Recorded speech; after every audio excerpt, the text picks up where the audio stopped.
So with that said, all right, I want to then move on to the next section. And this next section is really a another three-part section, okay, that looks at the rather large, messy, what we call post-Cold War period. Now mind you, we are already about 25 plus years into what we call the post-Cold War period, and we haven't really come up with a term for it other than post-Cold War. And it's sort of becoming a little bit redundant, considering that with the possible exception of one student in class, as well as my TAs, the Cold War is in fact history for all of you guys. You guys were all post-Cold War children, and yet you are still living in a post-Cold War world. What I want to then do, especially this week, is focus on a number of themes that permeate international studies since the 1990s and continue to dominate the discourse today. It's not much of a narrative in the way that we talked about the Cold War. It's even less of a unified narrative than we spoke about the League of Nations. But more to the point, it's about 4 to 5 major themes that I want to focus on, and they'll be apparent in the next few seconds here. And I really would like to focus on as many of them as possible this week. Most of the readings, most of the material you will find in the Joseph Nye chapters that are available on Sakai. Next Monday, I want to focus exclusively on the Christopher Lane article, The Unipolar Illusion. So make certain that you have Christopher Lane's article read for next week. This week, we are just really continuing with a lot of policy as well as historical, as finally a good number of theoretical points that are, for the most part, I think, new to you. So we begin by basically where we left off before recitation. And that is the unexpected collapse of the Soviet Union. December 26, 1991. The Soviet Union votes itself into oblivion. December 26, 1991. To the surprise of many, many people, both in the East as well as the West. No one had expected the Soviet Union was going to collapse as quickly as it did. And more to the point, many people had thought the Soviet Union was effectively going to be around for a long, long time. The reason why people were taken aback by this is because no one expected the Soviet Union to effectively vote its own extinction. The Soviet Union was clearly collapsing, but no one had thought that there was going to be the 3-day internal coup that overthrew Gorbachev, and no one had expected the same type of spontaneous democratic response in the streets of Moscow and, at that point, Leningrad, to effectively say, we're done with the whole thing. Before anybody knew it, by the time 1991 becomes 1992, not only did the Soviet Union cease, but 15 new countries emerge on the map, one of which being Russia, the other being the other 14 successor states. And the United States kind of doesn't know what to do. In many cases, we effectively won the Cold War. Yay, America, woohoo! But I guess we kind of won the war by just simply staying on the battlefield. We didn't really expect this to happen. But America suddenly is given the trophy. Congratulations, you win the contest. Okay, well, what do we win? Besides, America, fuck yeah, type thing. Trust me, you guys didn't really, the closest thing you probably have to experience that is maybe watching Rocky IV or something like that. But you get the idea. Like, America went through this immediate phase of patriotic euphoria. That's right, we won. Take that, Vladimir Lenin. Take that, Karl Marx, Ronald Reagan, Adam Smith, Thomas Jefferson, the American bald eagle, and Count Chocula win. Yeah. Okay? However, the party is quickly sobered up when we realize that we are now confronted with a bunch of new challenges in the world, chief of which is that the American neoliberal order now stands uncontested. The United States had won, and what effectively ends up happening is that the ideas of democracy, more importantly, neoliberal market capitalism, are spreading across the globe. The other thing that we have to take into account, and this kind of blends into the whole equation now that we look at it about 20, 25 years into the future, is that shortly after the end of the Cold War, a new age really begins. You add about 3 years, you kind of go around August of 1995, and a momentous event happens. Netscape 1.0 comes online. And the internet, which had existed prior to that, but it really was the tool of comp sci nerds, by August of 95, becomes, for the most part, a household item. Okay? In August of 1995, the internet becomes the most accessible that it has already done. And I can guarantee you by September, the first picture of a cat was sent and the first porn site came up. These things don't wait around that long. Okay? The point that I'm trying to make is this. Netscape 1.0 represents the dawn of the age of information, the age of globalization. And it really is this technological leveling up that extends the ideas of American foreign policy, not just democratic parliamentarianism, but economic neoliberalism across the globe. And before we know it, democracy may very well be, quote unquote, the only game in town. Democracy may represent, as Francis Fukuyama had argued, the end of history. In other words, all states are now transitioning to democracy, but it becomes also clear by the mid-1990s that some states are transitioning to democracy better than others. Other countries are getting rid of authoritarian governments, but they're transitioning into something not quite democratic. Some authoritarian governments are being replaced by other, even more authoritarian governments.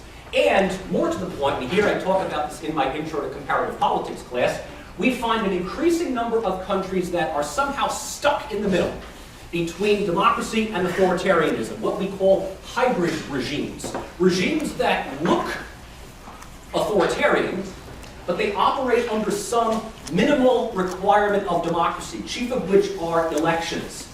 And by the mid to late 1990s, we see that even though democracy may be spreading, they are in fact unleashing, they are mobilizing a number of social, political, and cultural elements within developing countries that previously had no access to communication and even less access to power. What democracy and free market capitalism now does is empower as many people and many movements as possible, making the international arena much more difficult to control, let alone influence, than it happened during the bipolar period of the Cold War. Early American victories were seen with the first Gulf War in 1990, and in fact the retention of NATO. But this was basically early victories. These were effectively things that were more or less an epilogue to the Cold War, not so much part of the second great age of globalization. So what I'm trying to effectively say here, folks, is that America's victory over the Cold War was certainly appreciated, but it was a short-lived one. Because by the mid-90s, up until the present period, we find that the international arena has now been characterized by a whole new set of studies that previously were either marginal in the IR field, but have now become front and center. Many of them challenging the basic principles of what IR studies have been founded on, specifically the Westphalian model of the sovereign state. So a number of things that I'm going to be talking about, both today and on Wednesday, are right up here. First, we note that in the years following the collapse of the US-Soviet bipolar system, we already note the changing context of international security. And that's probably the primary thing. It's always good to start with good old-fashioned realism. The changing nature, the changing context of international security, which includes the changing nature of warfare, the reasons for warfare, and the ways in which wars are now fought. The nature of warfare, the causes of warfare, and the way in which wars are fought.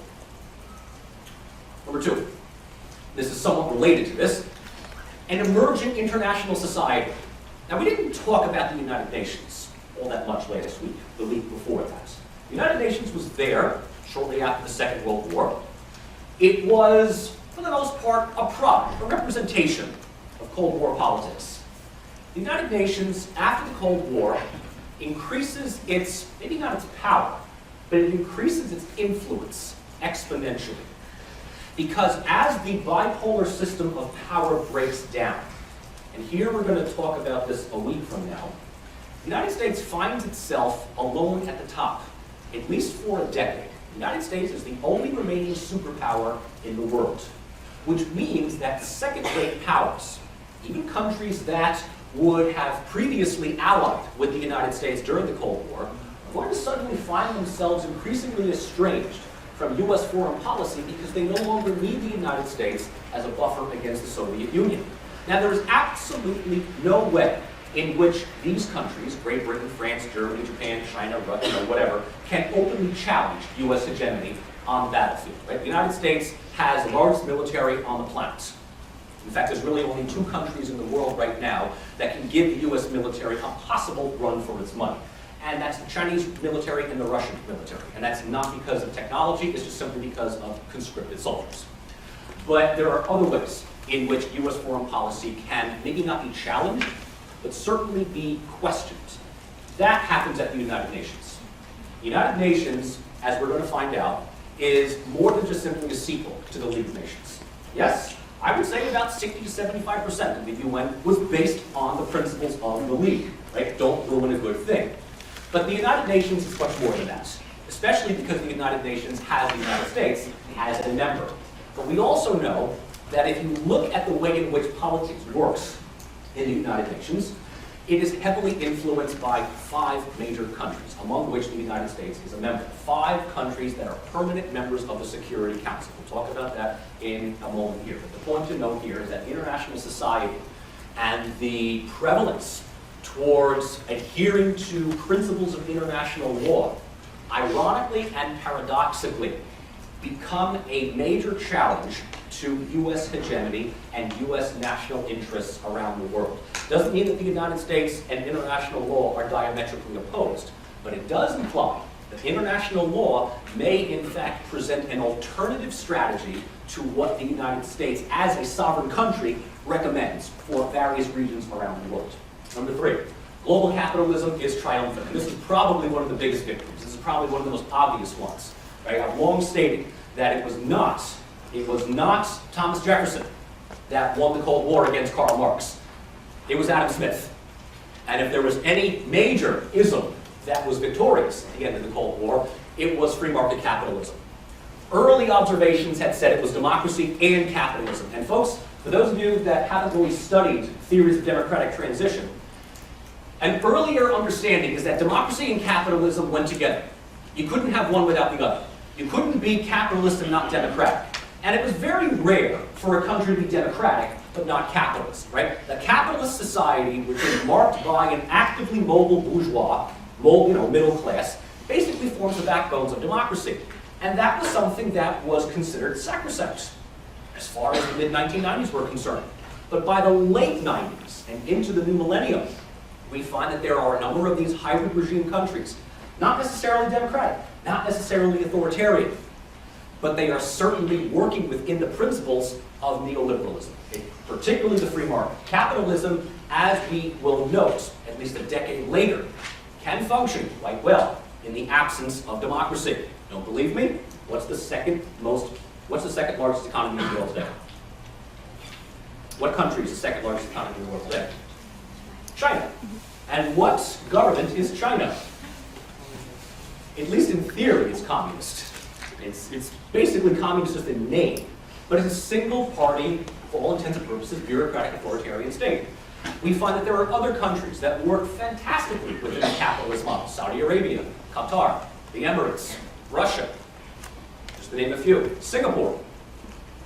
And if they ever get their act together, there's absolutely nothing preventing West Korea from engaging in free market capitalism. As a matter of fact, some would even argue that the only way that the Kim family can survive in North Korea is if they do embrace free market capitalism. Number 4, and this is something that only a few tree-hugging hippies were really talking about from the 70s and early 80s. Right? Issues of environmentalism and the scramble for natural resources. This goes very nicely into the changing context of international security because as countries become more and more dependent upon global transnational economics, the scramble for energy consumption is a new way of defining the power and authority of a state. Back in the olden days, it was how big is your military. Today, the size of your military doesn't count so much as what resources do you have that can be exported as raw materials for energy consumption. Oil, being one major one. A second one, surprisingly, doesn't get that much traction, but is even more important as a national commodity and as a national resource than oil.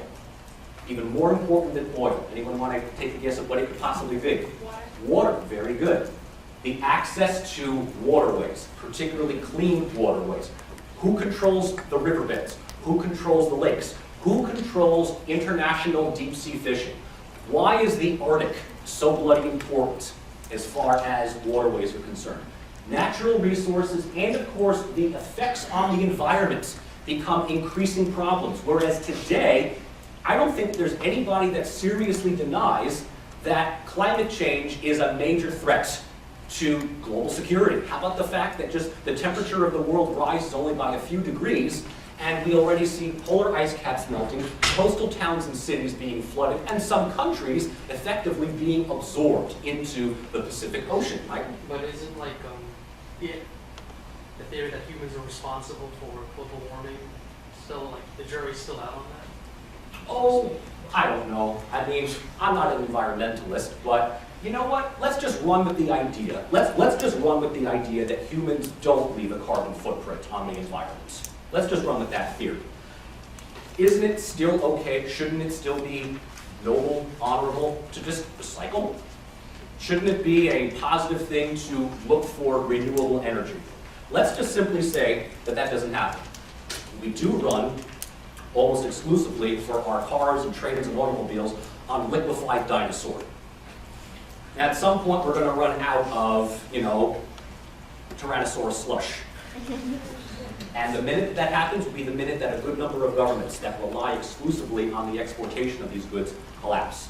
A good number of these governments are in regions of the world that we don't want to collapse. So even if humans don't leave their footprints on the environment, it stands to reason that alternative sources of energy and simply green politics goes a long way, in my opinion.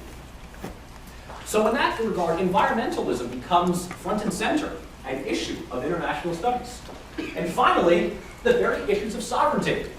The very issues of sovereignty that we understood to be taken for granted day one in this class. By 2015, by this year, the United Nations technically has 193 sovereign states that are members. And yet, it is also painfully obvious that not every one of those states has the same degree of sovereign control over its borders. And I'm not just simply using the simple dichotomies between, look at how powerful America is versus how pathetic Somalia is. I mean, that's an easy thing to look at. But I'm talking about countries that, in many cases, have it together. They have some kind of democratic government. They have some form of economic development. But their sovereignty, because of transnational global trade and interdependency, has become significantly eroded. Right? One such example, right? The Germans and the French. Ever since the European coal and steel community came about, right, the two countries have been the best of friends. But the point that I'm trying to make here is that sovereignty is becoming increasingly overshadowed by larger transnational issues, to the point where we can look at the world today and say there are some countries that are truly super states. They have actually exceeded the general concepts of sovereignty. They make policy, and that policy resonates throughout the world. There's only a few of them, the United States being one, China being a second, Russia being a third, to name just three. On the opposite end of the spectrum, we see a number of what we would call failed states in the region, particularly in Central and Southern Africa, the Middle East, Central Asia. They look like states on the map. They have UN membership, but in many situations, authority coming from the central government rarely goes beyond the city limits of the capital, whereas life in the countryside effectively runs completely detached from that of the central governments. And even more so, we have a brand new group of territories and entities, the newest kids on the block. I introduce you to what we call the para-states.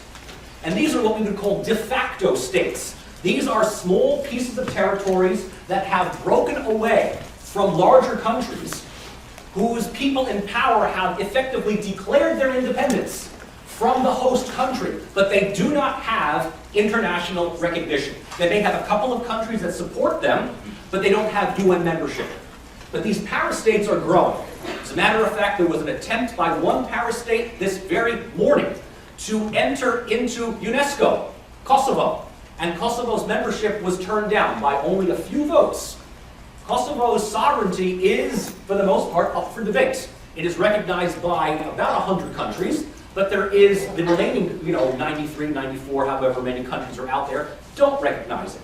As such, these places remain perpetual frozen conflicts. Things that traditional IR studies never really gave moments notice to observe, let alone analyze.